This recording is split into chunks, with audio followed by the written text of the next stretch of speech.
Like a painter adding lots of different and sometimes unexpected colors to their painting to create a more realized version of their subject, a good composer has to balance a lot of different, sometimes surprising musical details to convey a rich, complex emotional tone.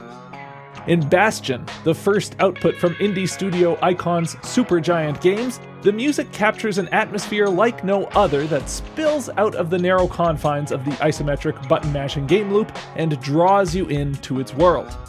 Let's pick apart what decisions went into the writing of the two crown jewels of the game's soundtrack, Zulf and Zia's themes, and how they capture Bastion's unique, nihilistic cowboy energy.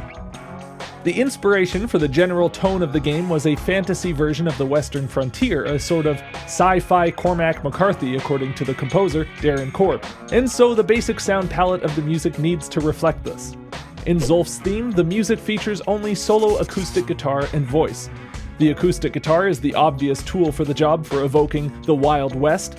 The bare instrumentation sets a lonely fireside scene, and the lower than typical tuning of the guitar, a drop C tuning if I'm not mistaken, matches the masculine cowboy energy of the gravel-voiced narrator. Now the Bastion can send him even farther into the wild unknown. Take a listen to these chords and pay attention to how the emotion of the song unravels as we go along.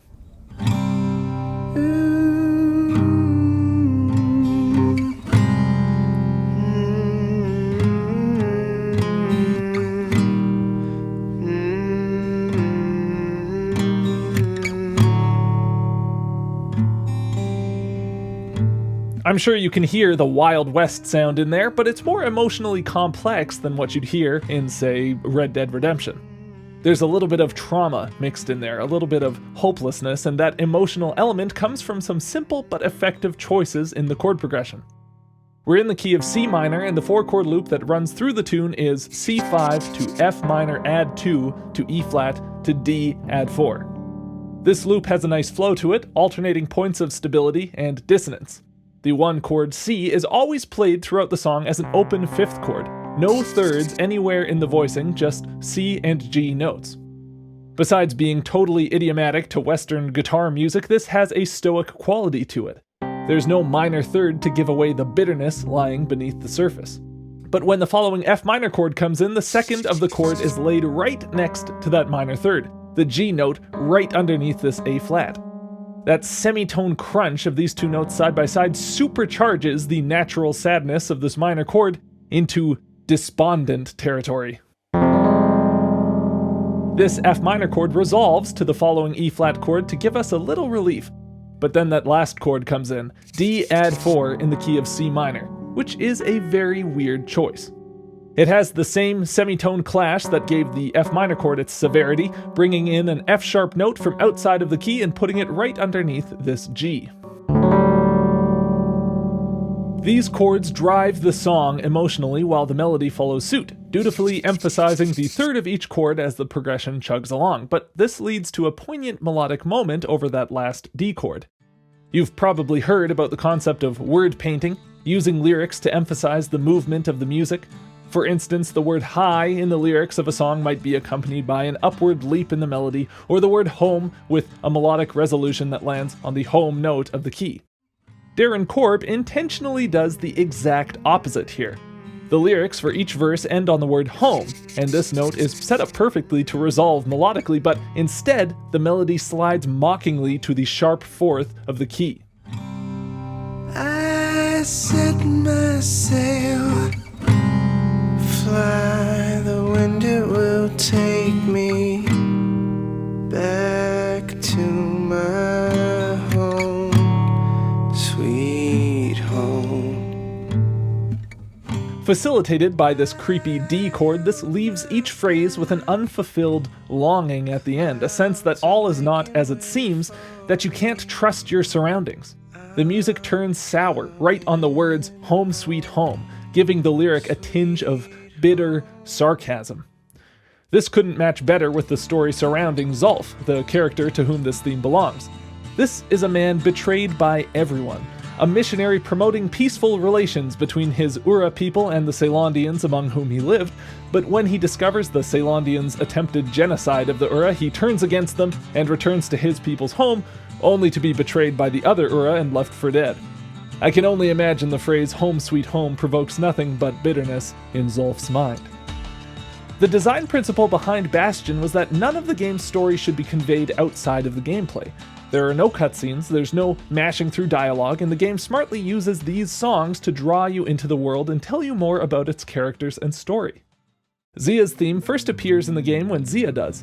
Following the sound of the music leads you to her and allows you to invite her back to the Bastion with you. The same elements that created Wild Western branded hopelessness in Zulf's theme are repurposed here, but this time there's a new flavor in the music thanks to the song's interesting twist on the 12-bar blues. The phrasing of this melody follows the pattern of the 12-bar blues, but different sections are stretched or shrunk in kind of a weird way. The basic blues melodic formula goes like this. You sing a simple phrase over the one chord. The phrase usually lasts 2 bars, and then you have 2 bars of rest just sitting on the one chord. The same phrase repeats over the 4 chord, again 2 bars, and then you have another 2 bars of sitting on the one chord. And then a second melodic phrase, an answer to the first, appears over the 5 chord, and then the form ends with another 2 bars of sitting on the one chord. This all adds up to a 12-bar form. The pattern of the melody is mirrored by the lyrics. You make a statement, you repeat it, and then resolve the verse by answering the question posed or elaborate on the scene set by that first line. There have been an enormous amount of variations on this structure devised over the last 100 years, but this is the fundamental version of the blues form. Looking at Zia's theme, a song called Build That Wall, we can immediately see these 3 clear phrases: a statement, a repetition, and then the resolution. I dig my hole, you build a wall. I dig my hole, you build a wall. One day that wall is gonna fall. It's definitely a blues, but the space between these phrases gets a little ambiguous. First off, it's hard to tell if this opening line is a pickup into the blues form or the start of it. There's a break in the harmony, the chords coming in on bar 3 after that first phrase ends, and this break makes it feel like we're leading into the start of the 12-bar form rather than coming in right at the top.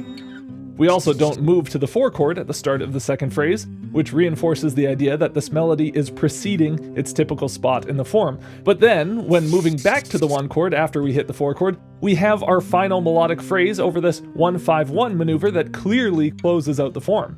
And then after 1 bar of rest on the 1 chord, the pickup melody starts again for the next verse. One day that wall is gonna fall. Gonna build that city on a hill.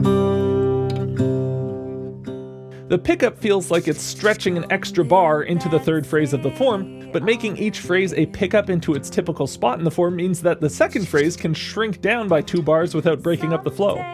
This little sleight of hand results in a clever 11-bar blues form, something I've never seen before, which I find so cool as a big, dumb music nerd.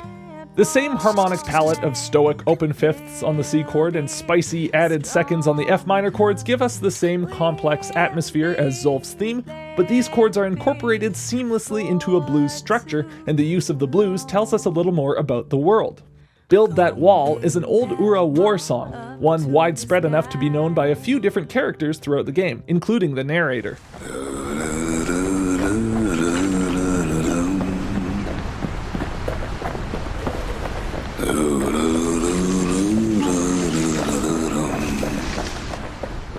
The lyrics tell a story of conflict and tell you about the Ura's position inside the broader culture. They see themselves as enemies to the Ceylondians, a position which turns out to be incredibly justified. You can't ignore the simple fact that these songs are sung, too. It's obviously pretty rare for video game music to feature a vocal performance, and this choice allows for a moment where the game can reach outside of the screen and pull you deeper into the world.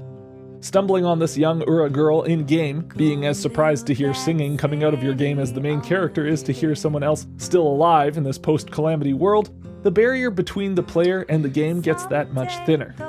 Now, both Zulf and Zia's themes also have a B section, which leans into the uneasy feeling established by the move from E flat major to D add 4 chords that we saw in Zulf's theme. The back and forth between this quite peaceful sounding E flat major and the daunting and alien D major in both B sections evokes conflict. It shows us a world on the brink of falling apart. I see your star, you left it burning for me. Mother, I'm here. So build that wall and build it strong, 'cause we'll be there before too long. These themes, like the characters they belong to, are connected, and it only becomes clear how much forethought went into this connection when the credits roll and the game's ending theme layers the two melodies over top of one another.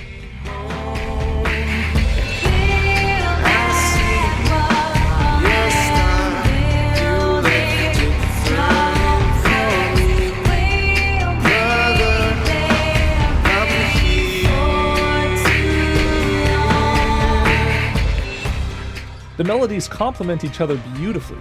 They seem to trade the focus back and forth, Zulf's melody leaving space when Zia's jumps up high and taking the lead when Zia's is in a lower register. The melodies are different enough to feel like two separate ideas, but come together at the end to harmonize each other in these beautiful sixth intervals. You can hear the clash of ideals between Zulf and Zia here. Hear how Zulf's desire for revenge grated against Zia's hope for a new path forward in light of the revelation of the Ceylandians' horrible intentions towards the Ura. But depending on the actions the player takes, the two just might be able to reconcile their differences by the end of the game.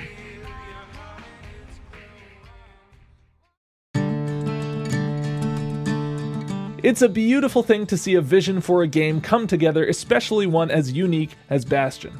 From the gravel-voiced narrator to the beautiful painted art style to, of course, Darren Korb's thoughtful and potent soundtrack, the thing that Bastion does best is create a vibe, and each element combines synergistically to ensure this vibe is greater than the sum of its parts. Thank you, Alexander Taylor, for the suggestion. If you want to join Mr. Taylor in his support of this channel, you can check out my Patreon page. Thank you all so much for watching, and I'll see you in the next one.